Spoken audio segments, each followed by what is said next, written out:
Sejam bem-vindos para mais um vídeo e para mais uma apresentação de um livro, e hoje vamos falar sobre o livro sobre o relativismo pós-moderno e a fantasia fascista da esquerda identitária.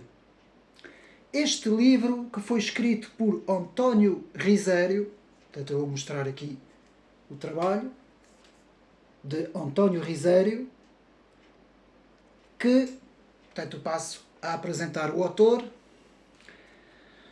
antropólogo e estudioso erudito brasileiro e que é especialista no assunto, que fez parte da chamada esquerda moderna ou esquerda moderada. Inicialmente esteve ligado ao PT, lá no Brasil, mas depois afastou-se, derivado a algumas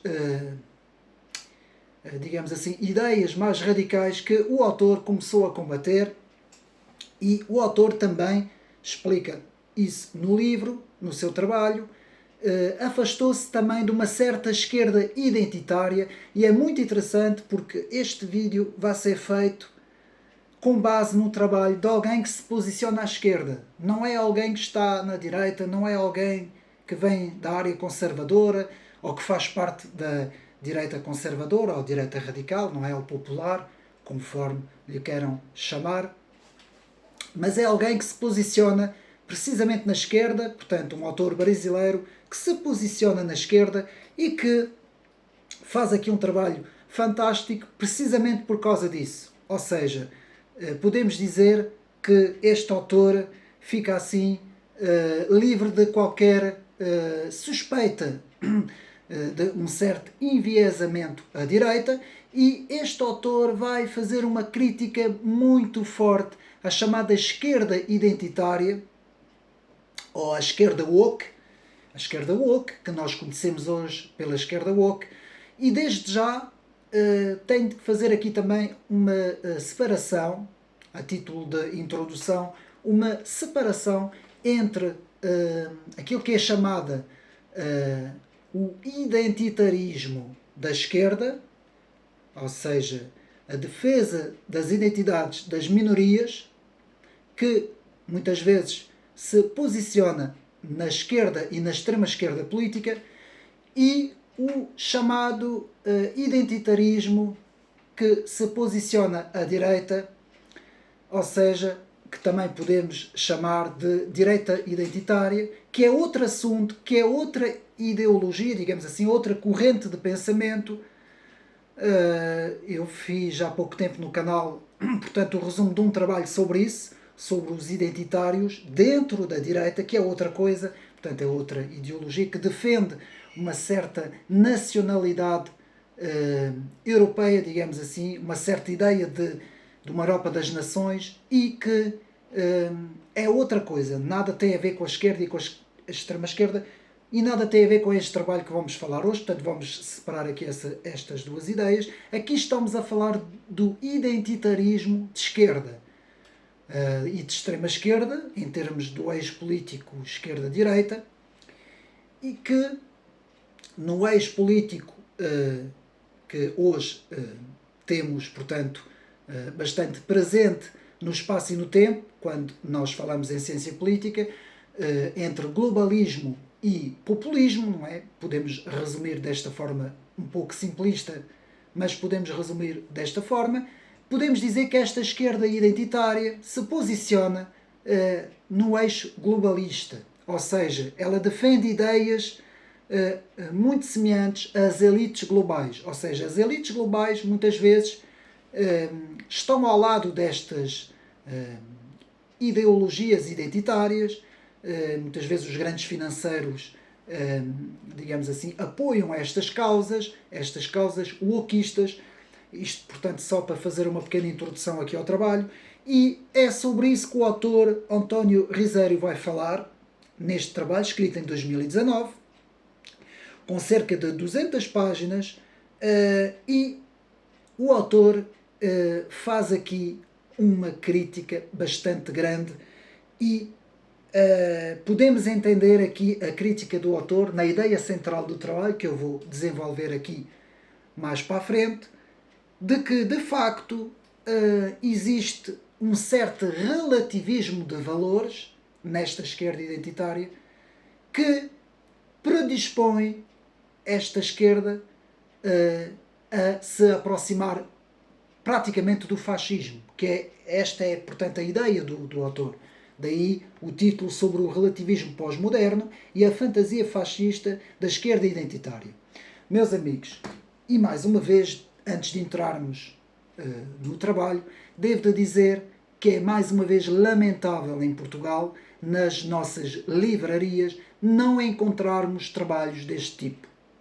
Eu já tinha dito isso no pequeno anúncio que eu fiz sobre os livros para 2025, de que muitas vezes as nossas livrarias estão completamente condicionadas, sempre em termos de ciência política, não é? Quando nós abordamos as áreas, as secções de política e da ciência política, é um pouco de história também, mas mais na área da ciência política, nós podemos ver livros quase todos, digamos assim, dedicados àquilo que eu chamo reductio ad Hitlerium, ou seja, querem passar a mensagem ao público de que o perigo, o grande perigo, quando nós entramos nas livrarias, o grande perigo que nós temos nas secções de política, como eu disse, é a extrema-direita.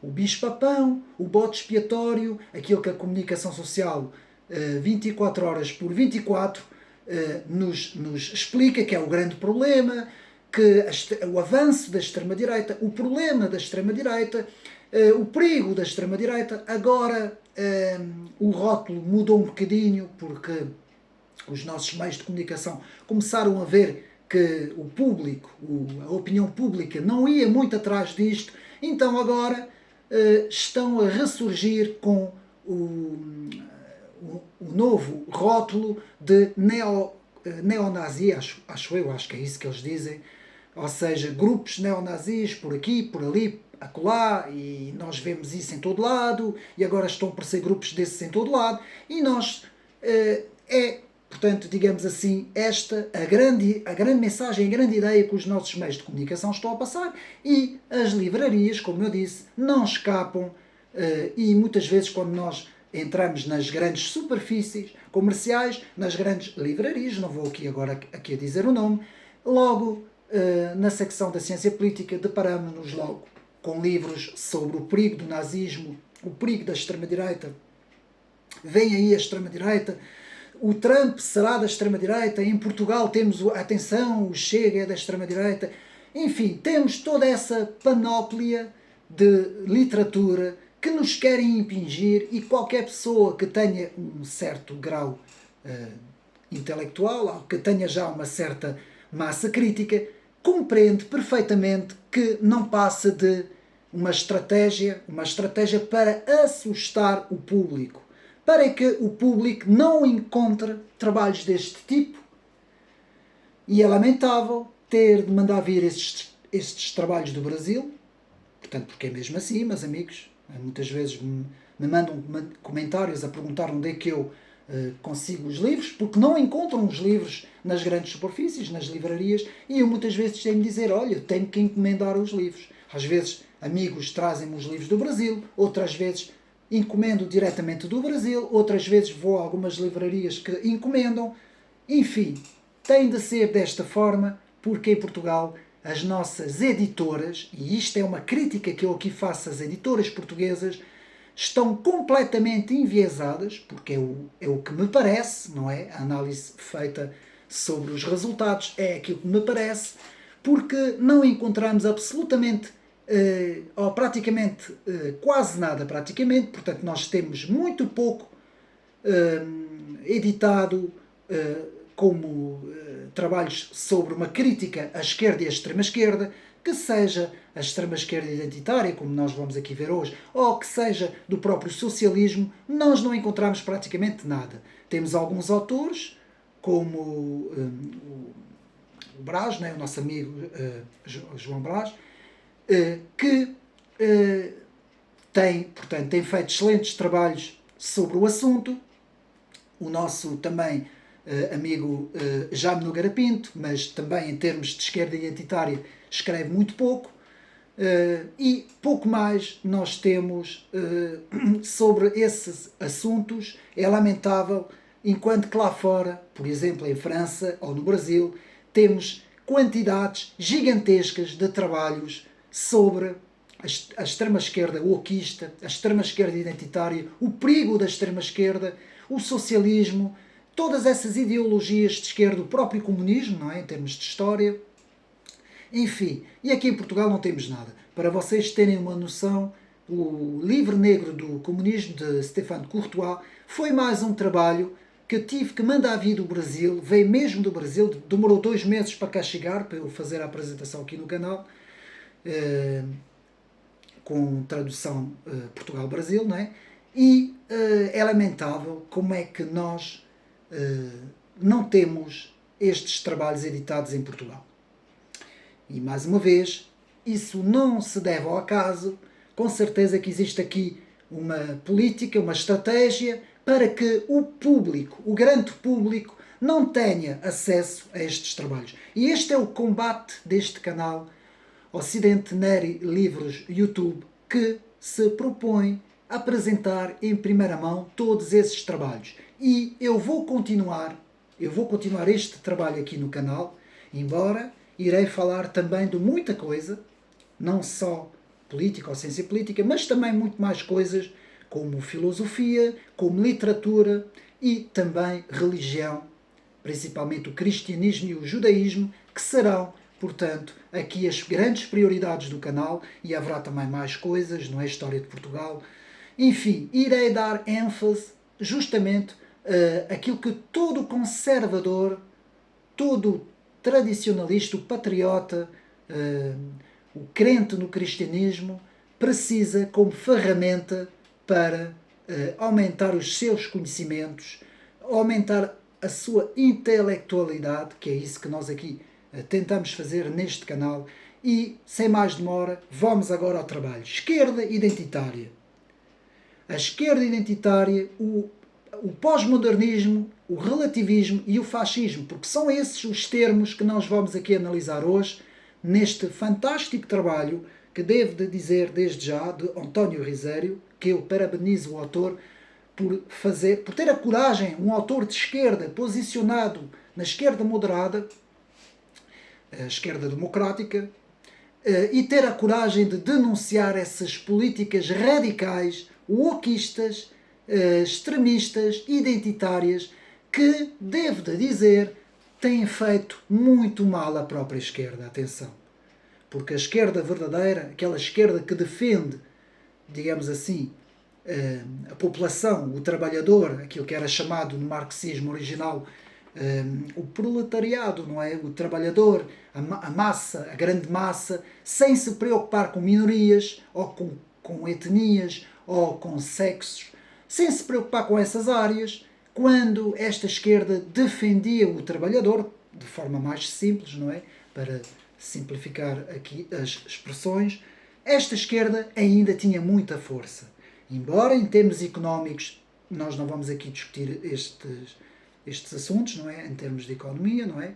Que sabemos muito bem os erros, muitas vezes cometidos em termos económicos, no marxismo, mas em termos da própria sociedade, vemos que esta mutação que começa nos anos entre a década de 60 e 70, esta mutação para a esquerda clássica, para uma esquerda identitária, que hoje é o wokismo, não é? É denominado por wokismo, é assim apelidado. Seus próprios autores não gostam muito, preferem chamar-se de os valentes justiceiros sociais, não é? Warriors Justice, os adeptos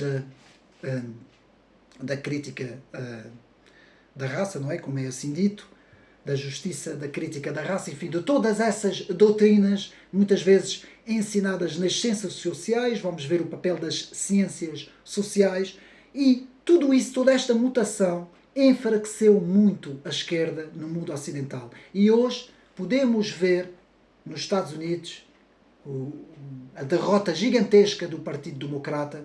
Na Europa, os partidos todos de esquerda, os partidos clássicos praticamente desapareceram, os partidos comunistas, os partidos socialistas enfraqueceram completamente, começando em França e em vários países, hoje vemos isso em Portugal também, e as chamadas extremas-esquerdas completamente enfraquecidas ao ponto, pegando aqui o exemplo de Portugal, ao ponto que no nosso Parlamento ficaram reduzidos apenas a um deputado, uma deputada neste caso, e vemos praticamente o desaparecimento completo destas ideias. Porquê?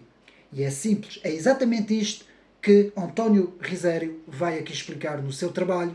Este enfraquecimento deve-se a estas políticas que se tornaram relativistas, que vêm do pós-modernismo, que se tornaram relativistas e que aproximaram estas ideias quase que como um fascismo de esquerda. Ou seja, um fascismo de esquerda que impõe as suas ideias, não propõe e não debate, ela é anti-debate e anti-proposta, porque ela não propõe, ela não debate, ela impõe as ideias e ela cancela quem se opõe a estas ideias. Ou seja, não pode haver um debate com alguém que se posiciona no wokismo, por exemplo, nas políticas identitárias. Este alguém vai recusar qualquer debate porque este alguém se posiciona numa posição de superioridade em que qualquer pessoa que vai debater com esta pessoa, a sua existência, portanto, imaginemos que eu vou debater com alguém que defende políticas identitárias de esquerda, não é? Eu, ao debater com esta pessoa, eu próprio, a minha própria existência, derivada à minha condição física, não vou entrar muito nessas questões, e as minhas próprias ideias fazem com que eu já esteja errado.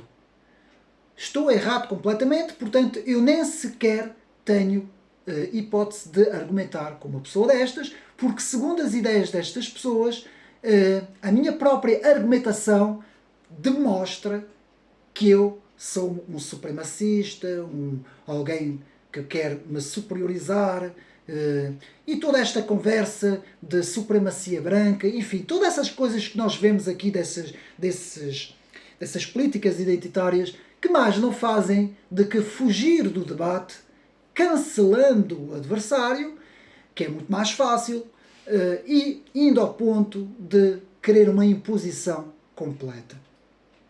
E esta esquerda identitária se aproxima muito do islamismo radical. Porque o islamismo radical também dispensa qualquer conversa, qualquer debate, como nós sabemos, não é? Enquanto que, por exemplo, pegando na questão ali do Médio Oriente, entre Israel e a Palestina, nós temos durante várias décadas, tivemos sempre os israelitas a querer iniciar conversações, não é? E tivemos sempre o lado do islamismo radical, neste caso muito bem representado por essas organizações islâmicas radicais, que sempre recusaram qualquer conversação, qualquer debate, porque eles partem do princípio que o problema é a existência de Israel.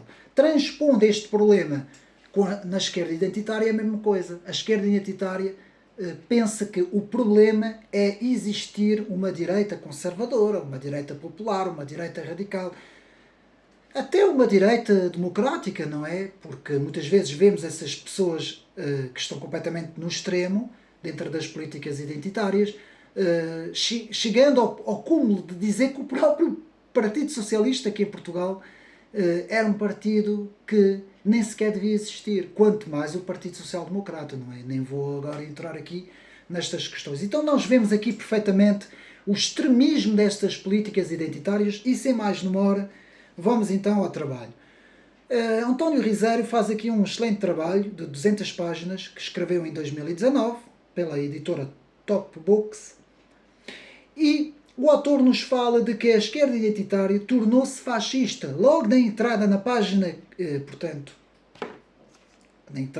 na página 45, uma das ideias principais do trabalho. O autor nos diz que a esquerda identitária tornou-se fascista. É o paradoxo completo.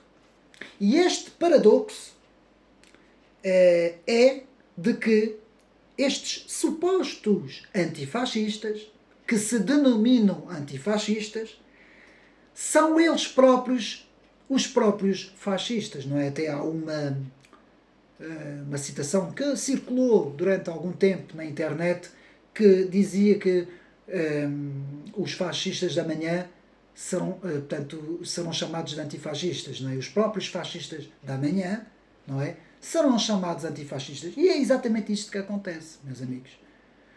Quem são aqueles que andam na rua a partir montras, a destruir o património, a destruir as ruas, a agredir as pessoas? Quem são eles? São estes grupos antifascistas, estes grupos wokistas, estes grupos, todos esses grupos que a única coisa que querem é a destruição do adversário. Não existe debate para estas pessoas. Então, aqui vemos a crítica ao fascismo de esquerda, crescente no meio brasileiro. E aqui devo de dizer que este trabalho, como é óbvio, foi escrito num âmbito da sociedade brasileira, da cultura e da sociedade brasileira. E há aqui muitos casos que eu não vou aqui falar, para o vídeo não se tornar demasiado extenso, sobre vários casos que foram acontecendo no Brasil. E eu passei à frente destes casos todos e retirei apenas as ideias centrais dentro das ideologias, que é isso que nós aqui no canal estudamos, porque depois também ficaria muito extenso, não é? Então, crítica ao fascismo de esquerda, crescente no meio brasileiro, que vem crescendo nos últimos anos. É a chamada esquerda pós-moderna, com a sua linha de frente nos movimentos ditos identitários e as suas milícias, como nós vimos, Antifaz e por aí fora. E também das suas particularidades ideológicas, das suas ideias e das suas patrulhas, porque estes grupos têm autênticas patrulhas nas redes sociais, enfim, por todo lado, na comunicação social, e fazem a checagem, digamos assim, para ver quem deve ser cancelado e quem não deve. São as chamadas patrulhas ideológicas, como nos diz aqui António Rizeiro. Então, por identitários, o que é que nós entendemos? Por identitários, entendemos a esquerda woke, adeptos da teoria da crítica da raça. Woke, que significa estar acordado, não é? Aquele que está acordado, não é? Em inglês. Então, é exatamente isso, a crítica da raça, e nós vamos ver a importância desta teoria para os estudos destes grupos, não é? Que muitas vezes este fenómeno se desenvolve nas universidades, agora está a haver uma quebra grande, principalmente nos Estados Unidos, já entenderam, muita gente entendeu que isto estava-se a tornar um grande problema, um perigo muito grande para as sociedades, e está a haver digamos assim, um volta para trás, um recuo muito grande nas universidades, nas chamadas ciências sociais, e então hoje já não se ensina de forma tão extremado, digamos assim, nas universidades, no meio académico. Então, um autor de esquerda moderada, ou clássica, que se recusa, o autor é António Rizeiro, ele está a falar dele próprio, que se recusa a entrar na dualidade de critérios. A esquerda identitária pode tudo, a direita conservadora ou popular não pode nada. Vejam, eu vou repetir esta frase. A esquerda identitária pode tudo, tem direito a tudo, a direita popular, conservadora, radical, o que vocês quiserem, não pode nada. E porquê que o autor aqui na página 13 nos diz isso? Bom, o autor aqui refere-se ao Brasil. A sociedade brasileira, nas últimas décadas, principalmente aí desde 2000 até agora, 2025, nós aqui em Portugal podemos fazer a transposição. Meus amigos, eu tenho visto coisas que não entendo, como é que eu não vejo os analistas, entender até entendo, não é? Mas como é que eu não vejo esses analistas falarem disso na televisão? Quer dizer, nós temos pessoas, supostos especialistas e comentadores nas TVs, que chamam nomes, inclusive fazem apelos do estilo eu quero que, por exemplo, um tal partido morra, por exemplo, como nós vimos de declarações.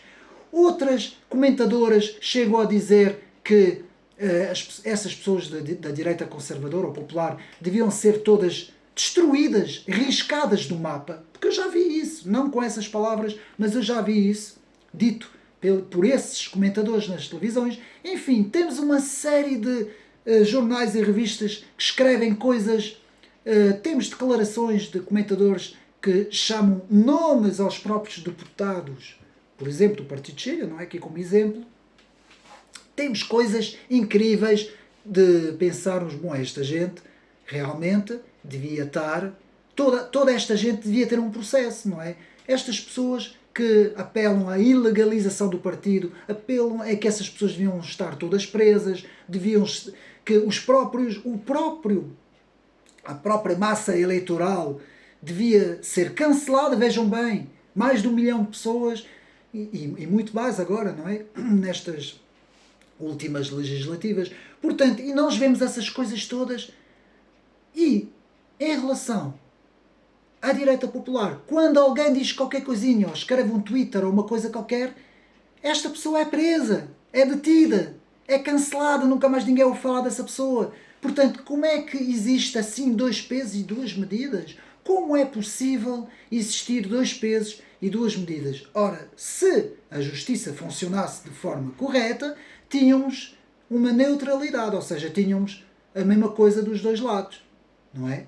Tudo bem, não pode haver excessos, como eu costumo dizer, e muitas vezes fazer apelos que possam ser apelos, como é hoje em dia, como se diz, não é? Discursos que eu não vou dizer a palavra aqui no YouTube, começa por um O, os meus amigos sabem, os tais discursos. Esses discursos devem ser avaliados tanto à esquerda como tanto à direita, tanto os discursos identitários como os discursos populistas. Mas não, nós temos 2 pesos e 2 medidas. Do lado identitário não se passa nada, eles podem dizer tudo o que quiserem e podem fazer também. Reparem, podem ir à rua, podem partir as montras, como em França, por exemplo, e aqui também já tivemos essa situação, não é? Quando queimaram os autocarros todos, quando houve pessoas, inclusive um próprio motorista, teve que ir para o hospital, não é? Com queimaduras. Tudo isso e não acontece nada. Ninguém faz nada, ninguém diz nada, os comentadores não dizem nada.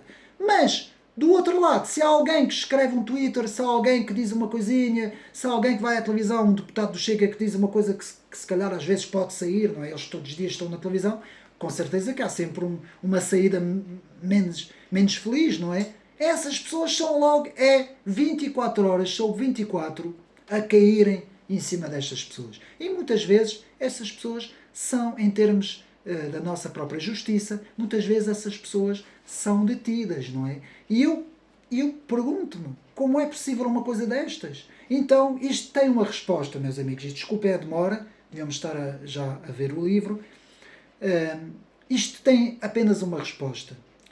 Os meios de comunicação e, principalmente os meios de comunicação, não digo nos meios da justiça em Portugal, não é? Que eu não vou até aí, não chego até aqui porque também não tenho estes conhecimentos suficientes, mas pelo menos os meios de comunicação estão completamente ocupados por esta gente da esquerda e da extrema-esquerda, porque esta é a única resposta que nós temos para que exista esses 2 pesos e 2 medidas. Então, na página 13, faz muito sentido aqui para Portugal também, não é? Embora o autor esteja a falar do Brasil, e o Brasil é muito pior. Se nós aqui temos o que temos aqui em Portugal, nós temos que imaginar que no Brasil temos o que se passa aqui potenciado completamente, não é? É um número completamente fora da nossa imaginação, não é? Então a esquerda identitária pode tudo e a direita conservadora, popular, não pode nada, não pode fazer nada, não pode dizer nada. Página 13. Então, o autor, mais uma vez eu relembro que este autor se posiciona numa esquerda moderada, nos diz voltar ao espírito democrático e a liberdade de expressão, onde se pode voltar a respirar o ar livre e enriquecedor do verdadeiro convívio, espaço por excelência. Página 13, porque era isso que devia acontecer nos nossos meios de comunicação. Haver um certo convívio. As coisas agora estão a melhorar, atenção. As coisas agora estão a melhorar um bocadinho. Desde as últimas legislativas, eu penso que houve uma pequena viragem. Pequena. Ainda há aqueles fanáticos comentadores que estão nas suas posições, nas suas trincheiras, mas houve um melhoramento. Ou seja, há muita gente, principalmente, por exemplo, eu vou dar aqui alguns exemplos. Por exemplo, os diretores de informação, o diretor da SIC, por exemplo, nota-se que as coisas agora estão mais equilibradas. Nota-se que há uma preocupação em equilibrar um pouco as forças. Mas, meus amigos, isto se deve à subida do Chega. E aqui o autor nos diz que no Brasil é muito pior do que aqui. No Brasil, os meios de comunicação estão completamente ocupados, completamente formatados pela ideologia petista, às ordens do PT. Que é isto que este autor aqui nos diz. Então, a política identitária é sinónimo de politização do ressentimento. E é exatamente isso, meus amigos. Meus amigos, muitas vezes essas pessoas, porquê é que não se consegue debater com elas? Porque elas próprias têm um ressentimento. Elas olham para alguém que defende o seu país, a sua língua, a sua cultura, a sua história, a sua nação, os seus modos de vida.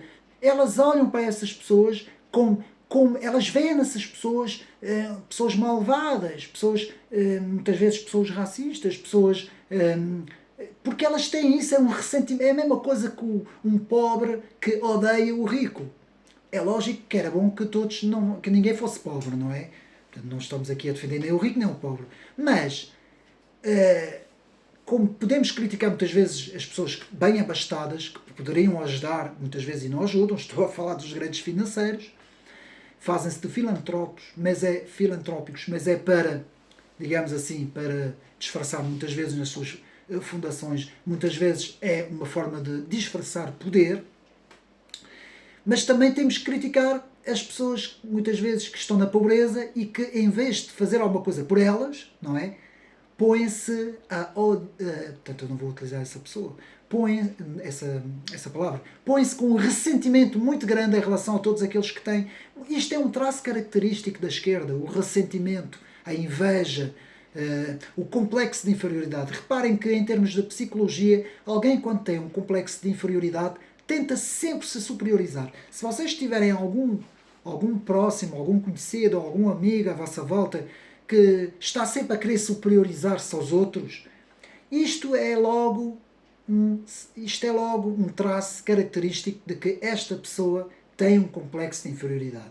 E por ter um complexo de inferioridade, ela tenta se superiorizar. E a esquerda, e principalmente a extrema-esquerda, têm esse complexo. Estes deputados e deputadas que nós vemos da extrema-esquerda, muitas vezes têm um grande complexo de inferioridade, um ressentimento muito grande, psicológico, de infância, não sei, isto eu teria que estudar o traço de vida de cada um, não é? E essas pessoas têm isso, e é exatamente isso que nos diz António Risério aqui. A política identitária é sinónimo de ressentimento. Página 14. E isto até é um livro muito, muito conhecido, que saiu no Brasil, aqui na página 14, que tem mesmo o título: A política identitária é sinónimo de politização de ressentimento. Francisco Bosco, na página 15, que é a referência ao livro A Vítima Tem Sempre Razão, que é um livro também muito conhecido deste autor, Francisco Bosco, que nos diz que a vítima tem sempre razão. O que é que isto quer dizer? Isto quer dizer que existe uma instrumentalização do vitimismo hoje. Uma instrumentalização cujo objetivo é mandar abaixo o adversário, para o adversário não ter sequer condições para poder argumentar, não é? Então, a esquerda pode tudo, a direita não pode nada. Esta é uma frase que nós vamos reter aqui neste vídeo. A esquerda pode insultar, pode difamar, pode rotular, pode até agredir o adversário. Nada acontece. Ela está do lado do politicamente correto, ela é protegida, ela pertence ao chamado campo do bem, aquilo que eu chamo o O do bem, não é? Porque existe o O do bem e existe o O do mal. E a justiça nada faz contra esta esquerda identitária. Antes, pelo contrário, a justiça protege esta esquerda identitária. Então chegamos ao capítulo 1. A violência rouba a cena. Capítulo 1. A violência rouba a cena. A nova esquerda identitária se julga moralmente superior ao resto da humanidade. Eu achei muito interessante, eu retirei esta frase na página 17, que eu vou repetir. A nova esquerda identitária se julga moralmente superior ao resto da humanidade. E é uma realidade, meus amigos. Nós temos que entender que isto é uma realidade. Ou seja, essa própria esquerda identitária pode chamar o adversário político de vários rótulos. Aquilo que é chamada redução ad Hitlerium, não é? Que é homofóbico, racista, misógino, todas essas coisas que nós sabemos, todos esses rótulos, aqui na página 17, esta esquerda identitária é incapaz de argumentar, portanto agora estou a dizer aquilo que eu já tinha dito, e é por isso que berra alto, ela berra, não é? Está sempre aos berros, e em mau som, apelando os outros daquilo que ela própria é, não é? A página 17. Muito bem aqui a análise de António Risério, que, como nós vemos, praticamente teve que se afastar desta esquerda identitária ao ponto em que se tornou essa esquerda identitária, portanto, no Brasil, não é? Dê-me só licença. Portanto, o exemplo do Canadá, que aprovou a Lei C-16 de proteção à identidade de género, isto é um exemplo que o autor está a dar, e que se tornou um país delirante de todos os fascismos identitários da esquerda, página 18. Num debate com Jordan Peterson, aqui António Risério fala algumas vezes de Jordan Peterson, os identitários de esquerda fizeram tudo para que não houvesse este debate, para cancelar o adversário. A fazer lembrar, certa vez, quando o nosso escritor e autor Jaime Nogueira Pinto se dirigia para uma conferência, penso que assim foi, que já foi há uns anos, e quiseram cancelar o Jaime Nogueira Pinto na altura, não é, numa universidade. Depois os meus amigos podem pesquisar melhor a história.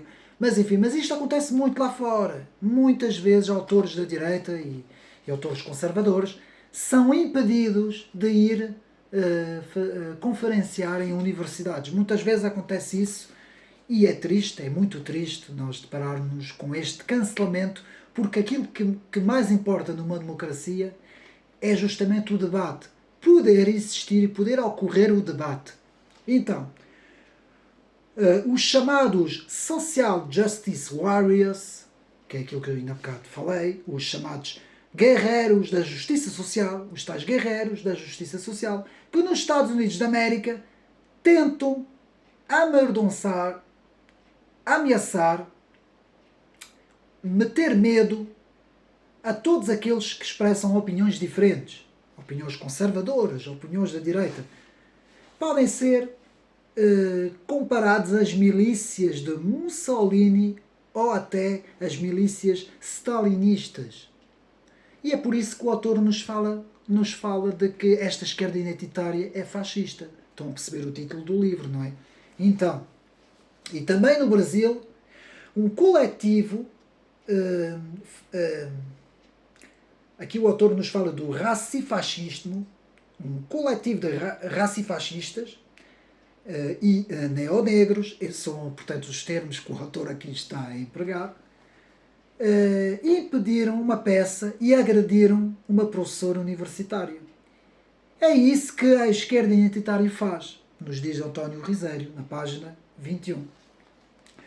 O problema da militância de esquerda é ocupar as universidades. Ocupar as universidades e o silêncio dos professores, que eles mesmos, com medo, eles próprios se autocensuram com a cumplicidade do ambiente académico. Isso acontece muito. Há muitos professores. Uns são mesmo ideologicamente, posicionam-se mesmo na esquerda identitária, são autênticos ativistas, digamos assim, da causa social, da justiça social, não é?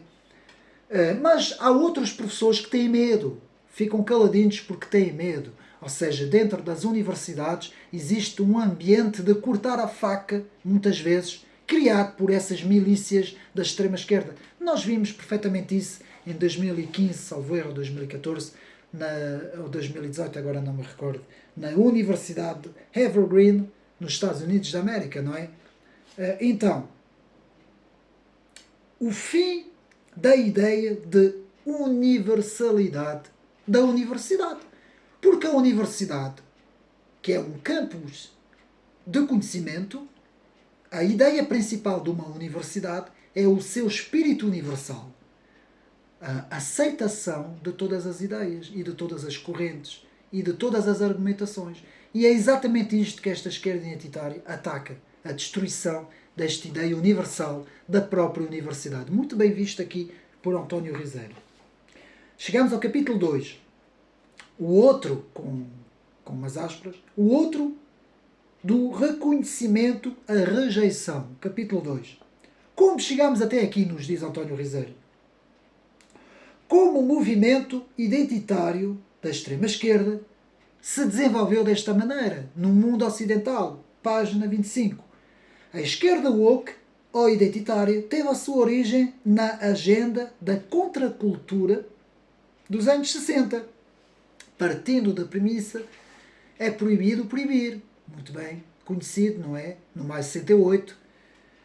E justamente esta própria, este slogan, digamos assim, é proibido proibir, tornou-se a sua própria contradição. Porque hoje poderíamos dizer, é proibido proibir, menos a direita popular. Esta sim pode-se e deve-se proibir. É mais ou menos isto a evolução desta esquerda da contracultura para esta esquerda identitária. Ou seja, tudo é relativo, menos a própria premissa de que tudo é relativo, não é? Ou seja, entramos aqui num argumento circular que não tem lógica nenhuma, porque se é proibido proibir, então porquê que nós tentamos proibir o adversário que não pensa como nós, não é?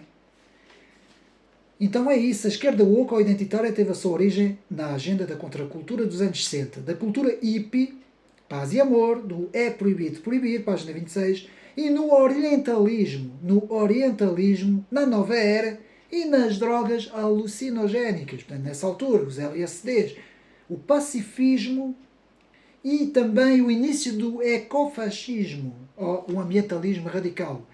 Tudo isso explodiu nessa altura, começou a explodir nessa altura, e há um livro que fala muito bem disso, nos fala do casamento perfeito entre a grande finança capitalista, o neoliberal, e a extrema-esquerda, que é o livro de Régis Debray, o Mais 68. Aqui na página 26, portanto, o autor, esta citação é da página 26. Alguns escritos de inspiração dos fascistas ecológicos, como o Clube de Roma, o relatório sobre o limite de crescimento da população e Population Resource Environment de Paul Ehrlich. Isso, portanto, quem quiser portanto, desenvolver este tema sobre, portanto, as ideias ecofascistas, não é? Que aqui o autor também nos fala, que fazem parte desta esquerda identitária, não é? Muitas vezes vemos esses grupos ambientalistas que a única coisa que sabem fazer é tentar atingir políticos, não é? Com tinta, enfim, vão para museus destruir obras de arte, não é? São especialistas nisso e nada mais é do que tentar atingir, digamos assim, a própria cultura, não é? O meio cultural, principalmente a alta cultura. Estes grupos, meus amigos, sinceramente, eu gostava de saber se não haveria coisas mais importantes em prol da defesa do ambiente e da natureza do que estarem a fazer essas coisas. Mas isso é uma parte. Aqui, António Rizero nos fala de Michel Foucault, o autor da teoria do discurso do poder. Portanto, analisamos já muitas vezes no canal a pós-modernidade, o pós-modernismo, e Michel Foucault é um dos autores principais, não é? Portanto, o autor da teoria do discurso do poder e a sua paranoia sobre os controlos sociais. Tudo deve ter um controle social porque tudo é um discurso de poder. Ora, quando nós partimos desta premissa, quando nós partimos da ideia de que tudo é uma construção social e que estas construções sociais, por detrás, existe sempre o poder. Vamos construir uma narrativa para ter o poder. É assim que esta gente pensa e é muito complicado poder tirar estas ideias destas pessoas. Então, esta filosofia de que tudo é discurso de poder vê no outro, com aspas, no outro, o inimigo a abater. Que é exatamente isso. É exatamente isso que acontece quando nós vemos aqueles políticos da extrema-esquerda na televisão que vão debater, não é? Ou então os próprios comentadores, é isso que eles têm na cabeça. Eles estão completamente formatados, eles saem das universidades completamente formatados, não é? Assim nasce o fascismo identitário da esquerda. Página 33. Eu acho que aqui está a ideia central deste trabalho. Assim nasce o fascismo identitário, pois, quando nós impedimos a argumentação do adversário, então assim nasce este fascismo, não é? Chegamos ao capítulo 3. Caminhos para a Cracolândia mental. Vou repetir. Caminhos para a Cracolândia mental.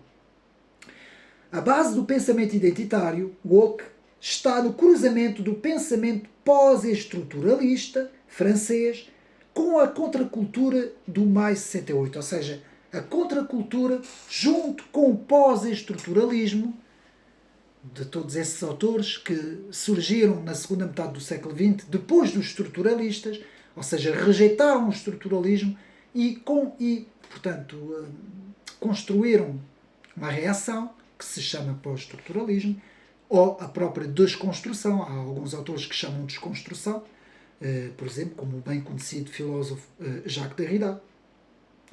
E tudo isso, com a contracultura, criou, digamos assim, uma mistura de identitarismo que evoluiu para o wokismo na segunda metade do século XXI, não é? Na segunda década. Então, a criação do neomarxismo universitário norte-americano e seus identitarismos que representam uma maneira preguiçosa de espousar o multiculturalismo sem de facto investigar e estudar as demais culturas. Também é uma forma de não se querer estudar as consequências de tudo isso. Página 35. O identitarismo atual é unidimensional, sectário, violento, tratando de calar seus críticos a qualquer preço para impor uma voz única ao mundo. Portanto, eu vou apagar aqui o ar-condicionado. Página 35. Aqui na página 36, no cerne do identitarismo woke, está a mentalidade pós-moderna que recusa o universalismo iluminista. Portanto, eu já fiz esta investigação em vários vídeos. Podem procurar o vídeo sobre o pós-modernismo de Stan Getz, que eu explico isso perfeitamente, e também explico também nos escritos sobre a gramatologia de Jacques Derrida e também pós-modernismo de Jean-François Lyotard. Podem procurar todos esses vídeos no canal que eu explico essa recusa do universalismo iluminista da modernidade e o método científico tradicional, ou seja, toda a modernidade é rejeitada por estes pós-modernos que vão abraçar as periferias e vão abraçar as ideias comunitaristas, muito em voga nos Estados Unidos. Houve muito isso nos Estados Unidos. Agora estamos num processo contrário, não é? Estamos num processo de recuo. Mas, no inícios, finais das décadas de 90 e inícios da década de 2000, tivemos muito essa ênfase no comunitário, nas comunidades, no comunitarismo, não é? Nas sociedades completamente fragmentadas por minorias. Também tivemos muito isso nos Estados Unidos, que é uma recusa do universalismo iluminista, não é? De 1789, se formos a ver, não é? Ou seja, aquilo que o próprio iluminismo criou, esta ideia do universal, acabou por criar o seu inverso. E muitas vezes acontece isso na filosofia, não é? Então, portanto, ou seja, a rejeição da tradição racionalista. E um livro que fala muito sobre isso é, a ver se eu consigo ler, Imposturas Intelectuais, de Alain Sokal e Jean Bricmore. Portanto, é um livro também muito interessante para quem quiser depois pesquisar. Então, na mentalidade pós-moderna está o relativismo cognitivo, daí o título do livro, não é? Portanto, o relativismo cognitivo e cultural que encerra a ciência como sendo nada, mas como uma narrativa, ou seja, uma construção social. Tudo é uma narrativa, tudo é uma construção social, cujo objetivo é obter o poder. Em oposição ao mundo dos factos reais e aos próprios factos. Por isso é que muitas vezes essas posições wokeistas normalmente opõem-se à realidade, opõem-se ao senso comum, opõem-se aos factos, opõem-se, por exemplo, à própria biologia, não é? Muitas vezes vemos isso, com a ideologia do género opõe-se ao fator biológico, não é? Ela é antibiológica, não é? Se formos a analisar. Então, José Guilherme Melchior explica no seu livro Michel Foucault ao nihilismo de caráter, que é o pós-estruturalismo fez ao pensamento francês. Ou seja, a crítica da herança do iluminismo. Portanto, eles fazem uma crítica ao iluminismo. Página 37. E depois também na mesma página nasce a postura anti-intelectual na sociedade americana. Ou seja, vai nascer essa postura anti-intelectual. Porquê é que ela é anti-intelectual? Porque ela recusa a busca pelo conhecimento, ela recusa o debate, não esquecendo que o método científico repousa, digamos assim, portanto, a principal base do método científico é a tentativa e erro, é a progressão por meio da tentativa e erro. Ou seja, um paradigma é encontrado, a seguir vai haver a refutação desse paradigma para poder encontrar um novo paradigma, refutar um antigo paradigma e assim nós progredimos em tentativa e erro. E é exatamente isso que esta ideia identitária recusa, porque ela impõe um dogma. Este é o dogma que é o nosso dogma e ninguém pode questionar. E desde 2020 que nós entramos numa sociedade dogmática. Eu costumo dizer que com aquilo que aconteceu com a doença, não é, de 2020, que as imposições e também ao mesmo tempo, desde 2015, todo este cancelamento nas universidades, cancelamento nas ideias woke, cancelamento na saúde, cancelamento no meio ambiente, na defesa do meio ambiente, não é? Nas alterações climáticas. Tudo isso criou uma sociedade dogmática, justamente o contrário do espírito iluminista, se formos a ver. Eu também não defendo aqui o espírito iluminista. Estou apenas a dizer que sai do espírito iluminista exatamente o seu contrário. É a mesma coisa que nós queremos libertar uma ideia. Por defender a liberdade, nós defendemos tanta liberdade que libertamos uma ideia. E esta ideia, uma vez que está libertada, ela vai se virar contra nós. E é exatamente isto que aconteceu, meus amigos. E por isso que a própria esquerda levou um grande abanão da sua própria identidade, do seu próprio meio identitário, não é? Ou seja, até há um livro que se chama A Esquerda Não é Woke, precisamente por causa disso. Portanto, foi uma tentativa, uma refutação da esquerda querer, digamos assim, se desmarcar desta autodestruição, porque o wokeismo é uma autodestruição, meus amigos, acaba por ser uma própria autodestruição, não é?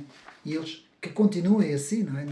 Nós conservadores, nós não nos importamos nada, não é? Pelos resultados que nós temos tidos. Então, pensadores como Herbert Marcuse, da Escola de Frankfurt, Michel Foucault, estão na base do pensamento universitário que contagiou os analistas e comentadores das TVs.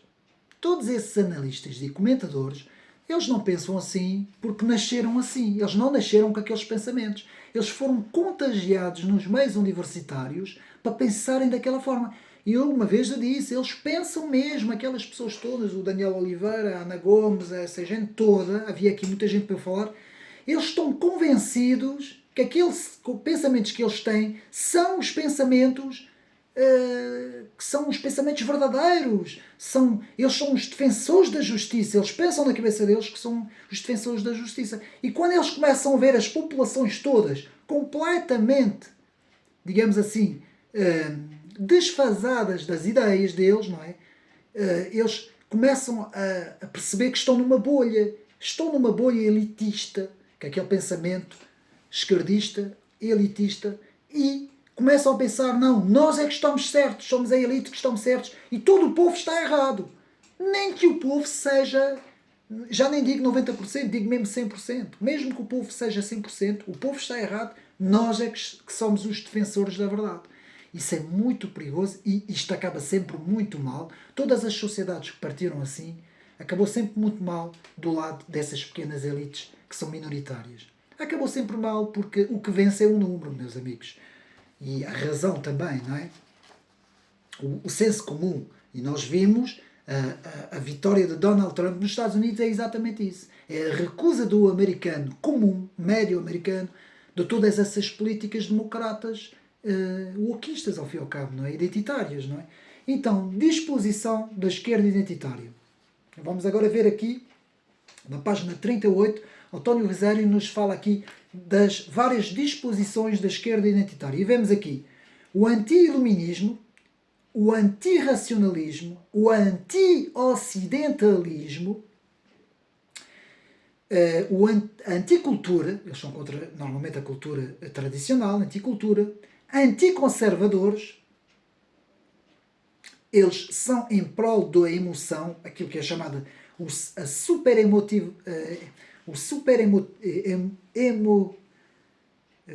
emocionalismo, não é? Digamos assim, o superidentitarismo, o relativismo puro, ou pós-moderno. Portanto, são as disposições identitárias que muitas vezes também se opõem muitas vezes às identidades tradicionais. Aquele identitarismo da direita que eu falei. Aquelas identidades tradicionais, muitas vezes nós vemos como eles se opõem a isso, não é? Existe também uma crítica ao etnocentrismo, a aproximação de outras culturas como algo de melhor, rejeição da cultura original, a cultura que se parte, não é? Em relação ao outro. O outro é sempre melhor. Na visão identitária, o outro é sempre melhor. E muitas vezes isso reflete-se nas questões da migração, não é? Por exemplo, a imigração é sempre melhor do que o povo, do que as próprias populações autóctones, não é? Ou seja, isto cria depois uma rejeição da sua própria identidade, a identidade nacional, não é? Ao invés de ser preferência nacional, passa a ser a preferência estrangeira. É sempre melhor do que nós, não é? Nós devemos sempre aos outros e os outros nunca nos devem nada, não é? É um pouco essa ideia e nós vemos todas as correntes que se desenvolveram sobre isso, não é? E todas as declarações que nós vemos. E como isto atinge o politicamente correto, porque isto está imbuído do politicamente correto, nós depois temos declarações do nosso Presidente da República, do nosso Primeiro-Ministro, dos nossos ministros, que têm e das nossas ministras, que têm essas declarações com estas coisas de que nós devemos nos arrepender do passado e temos que fazer as reparações, não é, históricas. Então, na história tem que haver um revisionismo histórico. O autor vai falar sobre isso mais para a frente. Portanto, a celebração do gueto, vejam bem, a celebração do gueto, da marginalidade, como combate ao etnocentrismo. Pessoas de cor, sexo diferente, gostos diferentes, tudo é melhor do que aquilo que é tradicional. Vejam bem. A desconstrução do homem branco, hetero, ocidental e tradicional. É a desconstrução completa deste homem. E, meus amigos, esta desconstrução vai ser o fim da civilização, se isto não for travado. Será o fim da civilização. Então, e atenção, o conflito Israel ali no Médio Oriente tem muito a ver com isso. Embora eu sei que há uma certa ala da direita popular ou da direita nacionalista que não pensa assim. E isto será tema para outro vídeo que eu vou fazer. Mas atenção, porque Israel está no cerne de tudo isto que estamos aqui a falar. Porque Israel representa, em termos tradicionais, em termos culturais, representa justamente o bastião no meio de toda esta, digamos assim, desconstrução. E por isso é que há uma aliança entre o chamado Islão radical com a extrema-esquerda. Não é? Eles são aliados. Pelo menos a extrema-esquerda pensa que é aliada a este Islão radical, mas nós sabemos como é que as coisas acabam, não é? Aqui não vou falar muito disso aqui no canal. Então, a celebração da contracultura pós-estruturalista e da ideologia marcosiana, da escola de Frankfurt, chegando até Foucault. E isto vai tomar conta da esquerda universitária nos campos. Página 40. A nova esquerda se afasta assim do tradicional marxismo. É por isso é que a esquerda tem vindo a perder terreno. Portanto, afasta-se do tradicional marxismo, da luta de classes, da defesa dos trabalhadores, para abraçar a causa das minorias. Então, a produção curricular sobre matérias de inclusão, diversidade e por aí fora, estudos da justiça social, reparem bem, produziu um abaixamento e a queda completa da qualidade da produção do ensino superior. Pois está claro. Se nós estamos a deixar de aprender as matérias curriculares, não é? Se nós deixamos de ter conhecimento, de aprender as coisas, não é? Aprender as matérias. E se nós começarmos a abraçar causas ideológicas, não é? Nós, ao invés de aprendermos as estruturas todas da língua, aprender as estruturas todas das matemáticas, já estou a falar no meio mais avançado, universitário, aprender as estruturas todas dentro das línguas, dentro das várias áreas específicas que nós escolhemos, não é? Em termos académicos. E se nós abraçamos causas ativistas, minoritárias, dentro das ciências sociais, não é? Principalmente, como eu tenho dito aqui, na sociologia, nós estamos a baixar os padrões de conhecimento. Porque nós acabamos por nos tornar uns ativistas completamente doutrinados que não sabem mais nada a não ser isto que estão a meter dentro da mente das pessoas, não é? E é exatamente isso que nós estamos a formar.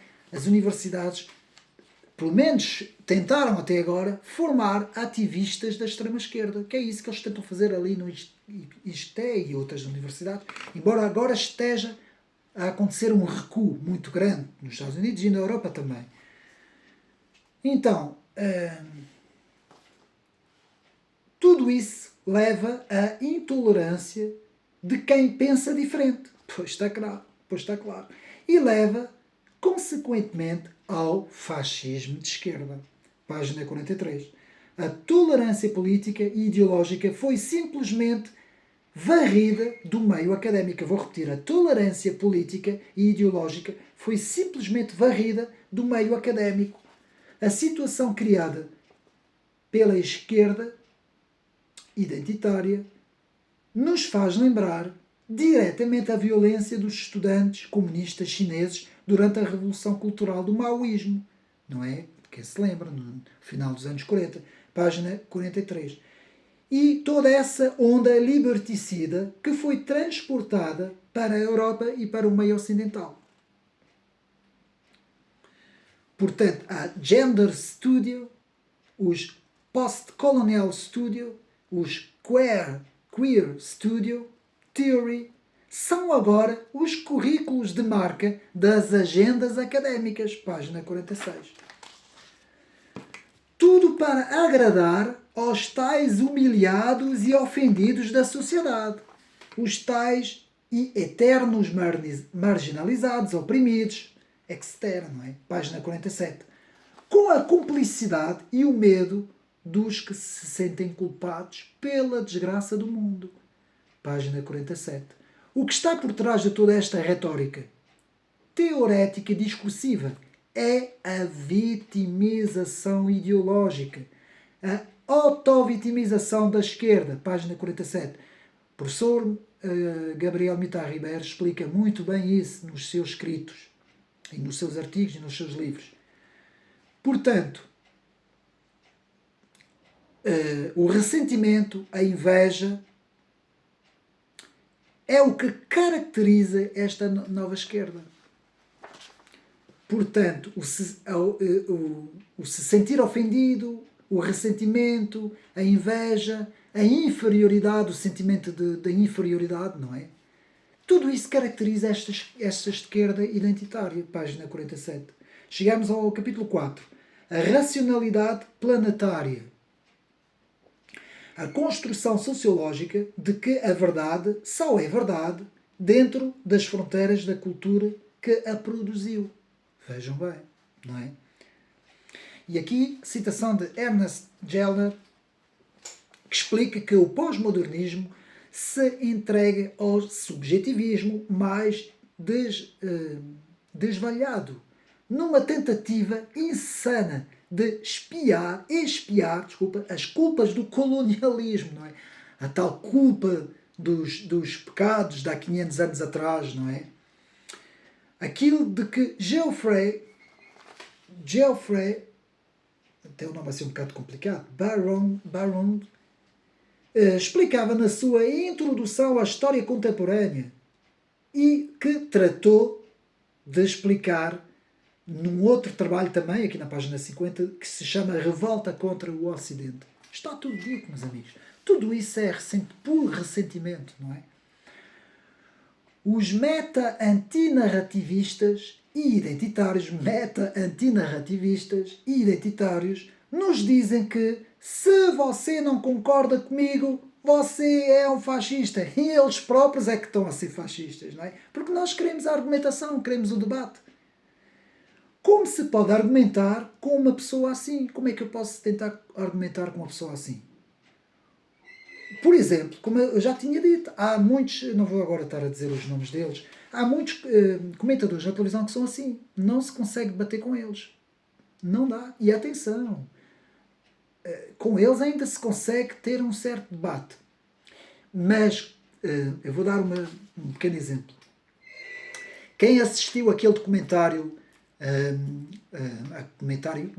em francês sobre a Universidade Evergreen, quando aqueles estudantes wokistas ocuparam a universidade e que o professor Brandstein foi afastado, não é? Depois o caso foi para tribunal na Suprema Corte Americana. Houve uma altura que ninguém podia dizer nada. Se houvesse algum professor que fosse lá argumentar, eles diziam logo: você não pode sequer falar, não pode. A sua identidade biológica, a sua identidade de género, não é? Tudo o que você é faz com que você não pode falar. Porque se você falar, é aquilo que você é. E nós recusamos aquilo que você é. Quando se entra numa situação destas, isto é completamente loucos, meus amigos. Não é possível haver sequer um debate com pessoas assim. Essas pessoas estão... Eu acho que essas pessoas... Isto já ultrapassa... isto já é do forro do manicômio, meus amigos. Isto já é estas pessoas já estão prontas para estar para serem tratadas dentro de um manicômio, porque estes alunos eram alunos, pessoas novas, 17, 18 anos, completamente formatados, ao ponto de eles não querem ouvir nada, nem ninguém. Eles é que são a absoluta verdade ao cimo da terra, e todo o resto tem que ser destruído, tem que desaparecer do mapa, não é? Depois ficamos admirados quando vemos quando vemos bandeiras, por exemplo, da Palestina, em vez de ver bandeiras americanas, ou bandeiras francesas, ou bandeiras portuguesas. Depois ficamos completamente... perguntamos o que é que estes jovens têm na cabeça. Esses jovens estão completamente formatados, nós temos que entender isso.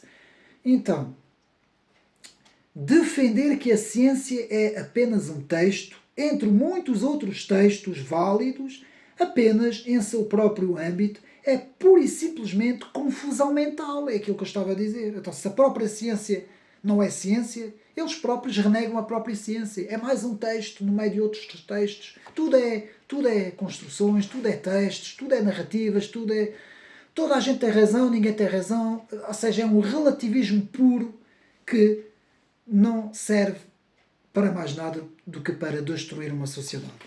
Página 52. Então, contra o pensamento binário. Vejam bem, página 56. Contra o pensamento binário da esquerda identitária, de que há os bons e há os maus. E eu aqui tenho que me ater aqui um bocadinho. Esta história de que o pensamento é binário, e nós vemos isso muito também em geopolítica. Eu devo-te fazer aqui uma pequena explicação, que muitas vezes, nos meios de comunicação, agora vou falar aqui nos meios de comunicação sociais, muitas vezes vemos esse pensamento na televisão.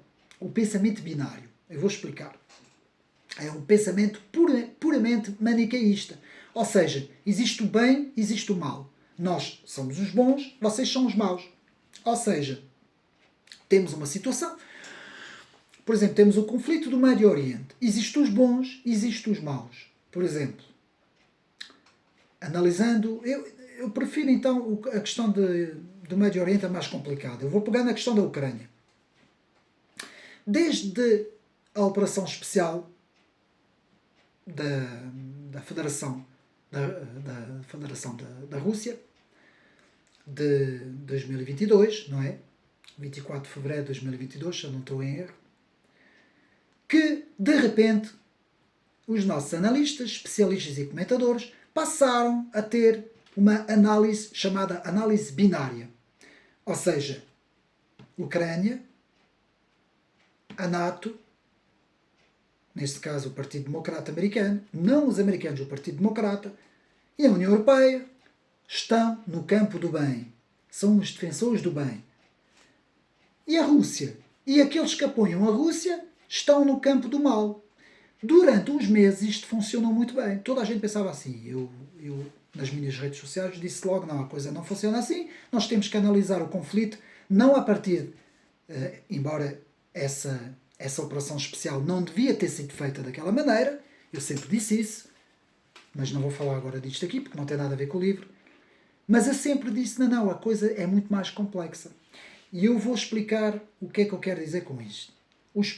Quando nós analisamos, quando nós fazemos uma análise, seja de um determinado conflito, seja de uma determinada situação em ciência política, seja de uma determinada representação, uma representação na geopolítica, por exemplo, neste caso, no caso da Ucrânia-Rússia, a representação do campo da Ucrânia, ou a própria representação do campo da Rússia, sempre que nós fazemos uma análise a uma determinada situação no espaço e no tempo, nós temos sempre situações complexas, em que temos que analisar as partes. E muitas vezes não temos só duas partes. Às vezes temos mais partes. Por exemplo, num conflito em que temos proxies, temos que ver as grandes potências que vão utilizar esses proxies. Temos que analisar todas essas situações. Quem está neutro, quem está com os proxies de um lado ou do outro, em que contexto se situa a situação, num espaço e também no tempo, principalmente no tempo. O fator tempo é muito importante. Isto chama-se um pensamento de análise de complexidade. E o pensamento binário opõe-se completamente ao pensamento de complexidade. Aquilo que eu chamo de pensamento de complexidade. Fazermos uma análise de um pensamento de complexidade é sempre melhor do que entrarmos no pensamento binário. Ora, o pensamento binário o que é que faz? O pensamento binário determina posições. Eu sou o bom, tu és o mau. Quando foi a doença de 2020, é exatamente isso que aconteceu. Os meios ocidentais principais entraram no pensamento binário. Sabemos que isto foi orquestrado, não é? Orquestrado vem de cima. E os principais meios de comunicação orquestraram a análise da situação por um pensamento binário. Os bons e os maus. Os bons são os que defendem a nossa narrativa. Quem não defender a nossa narrativa, quem quiser uma análise mais complexa, vai ser completamente descartado e vai ser posicionado no campo do mal. Foi o que aconteceu a todos os médicos, todos os enfermeiros, todos os especialistas, todos os que queriam, todos os pensadores, todos os analistas, todos aqueles que vinham defender outras coisas, outras ideias, que vinham questionar a narrativa principal. Então, é exatamente isso que António Risério nos diz. Contra o pensamento binário da esquerda identitária, e atenção, a esquerda identitária abraça perfeitamente este pensamento binário. Este pensamento binário é o âmago, digamos assim, desta esquerda identitária. A base deles é isto, é este binarismo. Porquê? Porque o que é que a esquerda identitária faz? Pega neste pensamento binário e cria opressor-oprimido. Nós somos os oprimidos, vocês são os opressores. Nós, oprimidos, temos sempre razão. Vocês, como são os opressores, nunca têm razão. Nós, os oprimidos, somos os bons, porque somos os oprimidos, obviamente, não é? A vítima tem sempre razão. Vocês, como são os opressores, são os maus, nunca têm razão. Então vocês são os maus, nós somos os bons. E, no campo da justiça, nos meios, digamos assim, da justiça, né, dos tribunais, os tribunais têm que nos dar razão. E os meios de comunicação têm que difundir esta história, esta narrativa. Isto é muito perigoso. Entramos exatamente no sistema orwelliano de 1984, que é exatamente isso. Esta história do pensamento binário. Então, todos nós que refletimos, que temos massa crítica, que investigamos, que lemos os livros e os documentos, que estudamos, temos que nos opor a este pensamento binário. Mesmo se defendermos o nosso campo. Eu tenho que analisar muito bem o meu campo. Primeiro eu tenho que analisar muito bem o meu campo deste pensamento binário. Se for um pensamento binário. Não. Isto é muito mais complexo. Eu tenho que analisar as coisas todas. Ver todos os atores no espaço e no tempo. Então, contra o pensamento binário da esquerda identitária, de que há os bons e de que há os maus, apresentar o pensamento crítico da complexidade intelectual. Meus amigos, eu vou repetir isso. Eu peço paciência, mas eu vou repetir isso. Contra o pensamento binário da esquerda identitária, de que há os bons de um lado e os maus de um outro, nós temos que apresentar o pensamento crítico da complexidade intelectual. Página 56, António Risério. É o pensamento que procura a objetividade e a clareza. Vejam bem, a objetividade e a clareza. Página 56. Chegamos ao capítulo 5. Abolição da história e das classes sociais. Há dois desvanios ideológicos da esquerda identitária.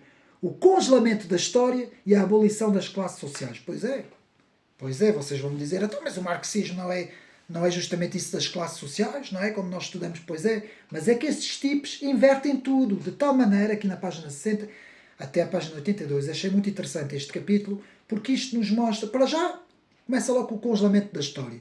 O revisionismo histórico da história é congelar a história.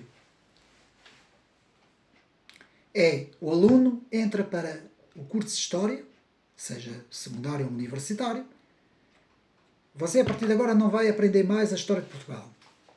Há vários períodos da história de Portugal que você não pode aprender.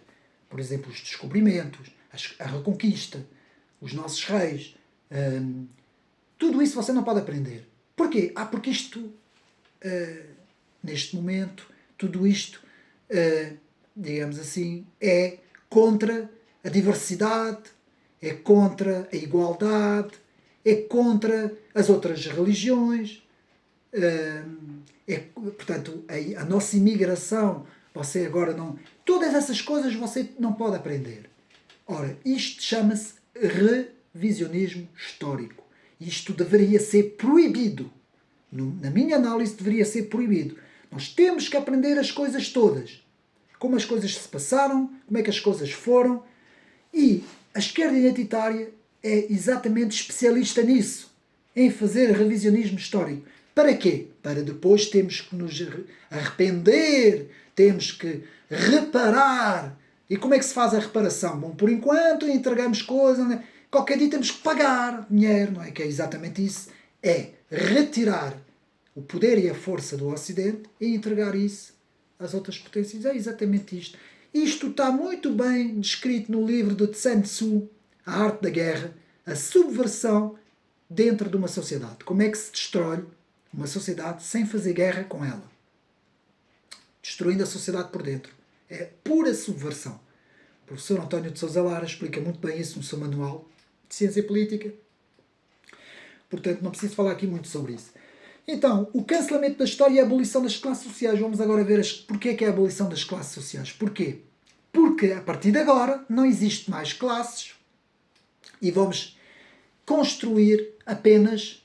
portanto, vamos sustentar apenas aqui minorias. Ou seja, vamos criar aquilo que é chamada interseccionalidade, não é? Todas as minorias que se entrecruzam e que vão reivindicar os seus direitos, e a sociedade passa a ser isto. Ou seja, o centro, a massa da sociedade, é empurrada para as periferias e estas minorias vão para dentro, vão para o centro, saem das periferias e vão para o centro. Isso é extremamente bem explicado pelo filósofo francês Michel Onfray nas suas intervenções televisivas e nos seus livros também, que explica muito bem essa deslocação das minorias da periferia para o centro e a deslocação das massas do centro, do pensamento principal, não é, para a periferia. E é exatamente isso que acontece, portanto, com a abolição das classes. Isso é o fim daquilo que Marx falava, o proletariado, não é, e a burguesia, e substituímos tudo isso com as tais minorias wokes, que passam a ser as minorias privilegiadas em prol de uma maioria completamente embrutecida, idiotizada, estupidificada e que é empurrada para as margens. Estão a perceber qual é a astúcia? A astúcia, portanto, destes identitários, não é? Um bom exemplo do revisionismo da esquerda identitária, agora vamos outra vez ver o cancelamento da história. Um bom exemplo do revisionismo da esquerda identitária é a sua insistência na dominação patriarcal. Eles estão sempre a falar disso. Patriarca. A sociedade patriarcal tem que ser abolida, tem que ser abolida. Para eles, a sociedade ocidental é marcada pela dominação patriarcal. Estão a ver as palavras que eles utilizam. Dominação, oprimido, opressor. Eles estão sempre com este pensamento binário, não é? Mas se eles conhecem a história, se eles conhecessem a história, saberiam que estas sociedades, que eles tanto odeiam, eu não devia utilizar esta palavra aqui, é a única na história na qual a democracia foi sempre defendida, os seus próprios direitos dos próprios identitários foi defendido, os próprios direitos das minorias foi defendido, o próprio direito das mulheres, as liberdades, enfim, onde se encontra a liberdade neste momento é no Ocidente, não é no Sul global, como gostam tanto de falar. Porque vocês na China não vão encontrar a liberdade, na Coreia do Norte não vão encontrar a liberdade, na Indonésia não vão encontrar a liberdade, nos países comunistas não vão encontrar a liberdade, nos países islâmicos ainda muito menos, na Venezuela, em Cuba, neste momento está a desaparecer do Brasil também a liberdade, qualquer dia já não vai haver. Na Rússia é outra situação, mas lá também, quem também não pensar como, porque Putin acaba por ser um autocrata, não é? Também a liberdade não se vê assim muita liberdade. Portanto, o que é que eu quero dizer? Onde é que existe a liberdade? É no Ocidente. na Europa e nos Estados Unidos. E é precisamente na Europa e nos Estados Unidos que estes identitários, não é? Que esses ideológicos tentam perverter e subverter as próprias liberdades, dizendo que nós somos os culpados de que sempre fomos contra a liberdade. Não é? Nós próprios que criamos a liberdade, que é o Ocidente que criou a liberdade. Não é? Vejam bem o paradoxo de toda esta gente. Portanto, nós aqui vemos que há uma doutrinação ideológica no meio académico, para esta gente toda a pensar assim. Ou seja, uma instrumentalização das nossas elites intelectuais. Estão a perceber? Então, estes mesmos defensores dos feministas identitários passam pano, reparem, passam pano para as sociedades islâmicas, completamente liberticidas contra as mulheres, não é? Só porque não é a própria religião do Ocidente. Porque o outro, com aspas, o outro, é sempre melhor, é sempre visto como melhor. Página 66. O caso do movimento Me Too, não é? Sob o signo da revolução sexual, do neofeminismo puritano, fundado no combate ao desejo e na repulsa do sexo hétero, foi um caso bastante explícito disso. Tornou-se um puro fascismo. Página 66. A disposição revolucionária colorida acabou por gerar o seu inverso, o puritanismo oco. Meus amigos, eu até vou sublinhar isto aqui, porque eu acho que isto aqui é a ICT. Ideia central do texto, do livro. Eu vou repetir. Eu penso que isto aqui seja a mesma ideia central do texto. A disposição revolucionária colorida, identitária, que eu chamo colorida, identitária, acabou por gerar o seu inverso. Acabou por gerar o puritanismo woke, fascista. Exatamente. Exatamente. Ou seja, os fascistas de hoje serão os antifascistas da manhã. Exatamente isso, meus amigos. Exatamente isso. Eu acho que até a frase pode-se dizer a frase ao contrário.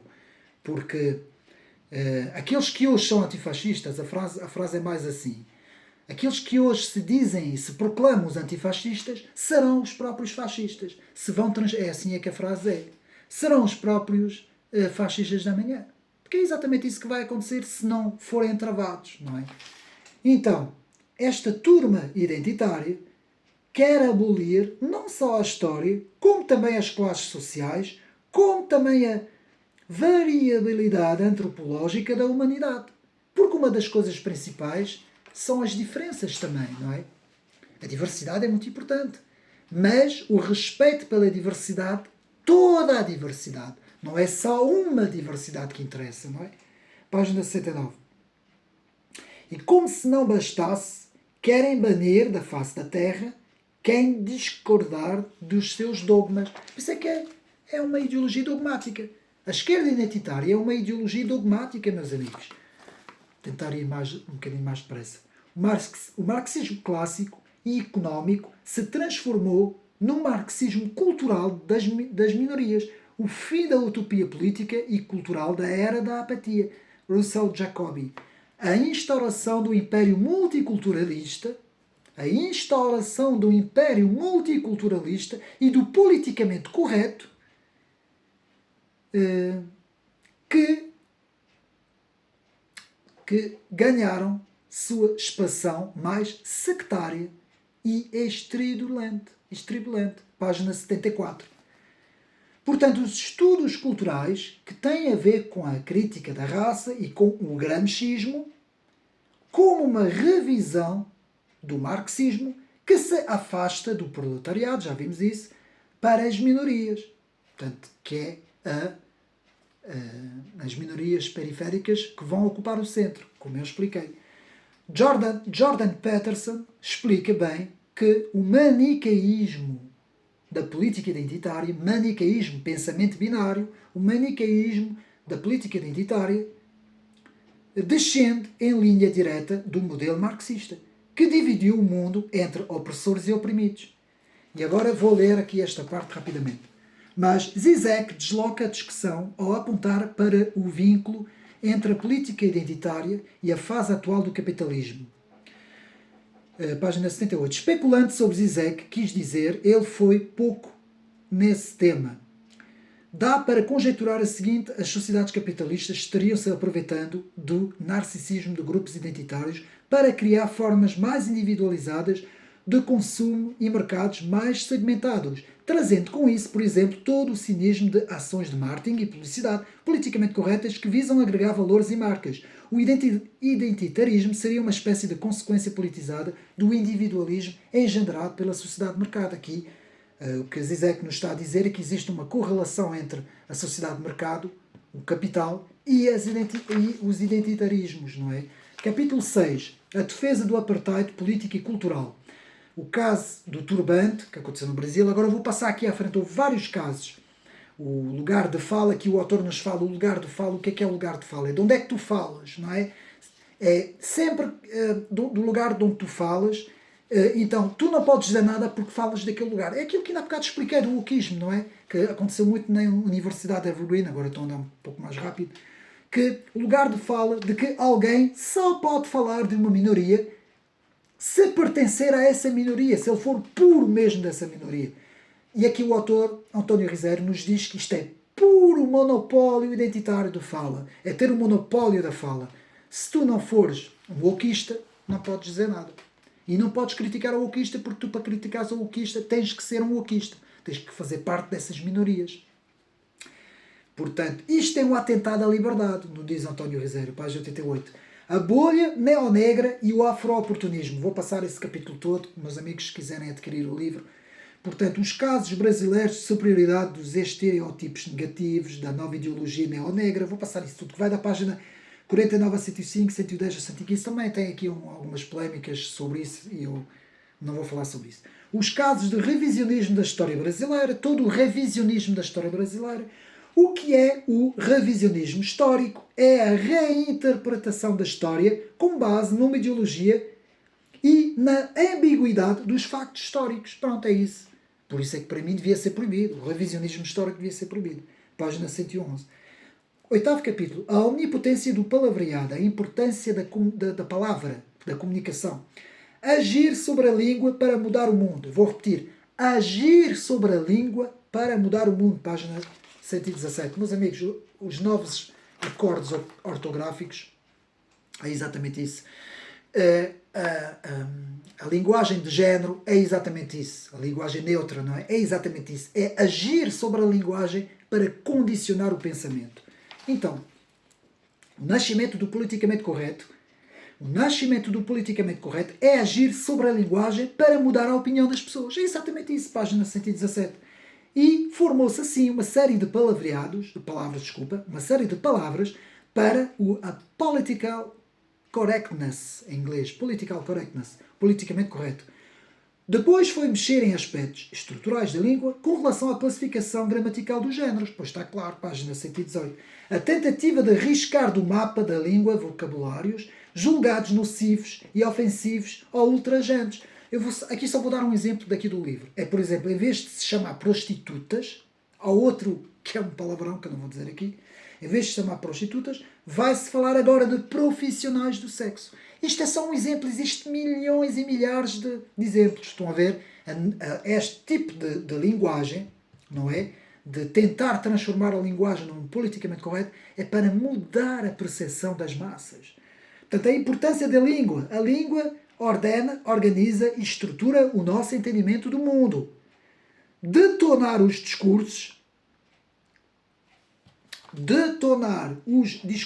hipotetivo e só disparar mensagens de caráter paratático. Portanto, e depois quem quiser depois, portanto, pesquisar esses termos do autor. Portanto, alterações programáticas ou ideológicas da língua irão produzir alterações na realidade envolvente. Portanto, isso é básico. Mexe-se na linguagem, na comunicação, vai-se condicionar a realidade, não é? Das coisas. Capítulo 9. Superar o apartheid, reencontrar a democracia. O fenómeno da desculturalização. que vai da página 129 a 130. Então, o processo mais geral da decadência do nosso sistema educacional, que se transformou em fábrica de ignorância, o facto do politicamente correto, political correctness e do multiculturalismo tem atacado completamente, atacada é a palavra que eu utilizo, completamente a alta cultura. A chamada alta cultura. Página 130. Há todo um desenvolvimento no livro, vou passar mais à frente. A subversão da sociedade pela cultura e pelos clichés dentro das artes, da música, do teatro, dos meios de comunicação social, dos meios académicos, tem destruturado completamente a sociedade. Página 130 a 141.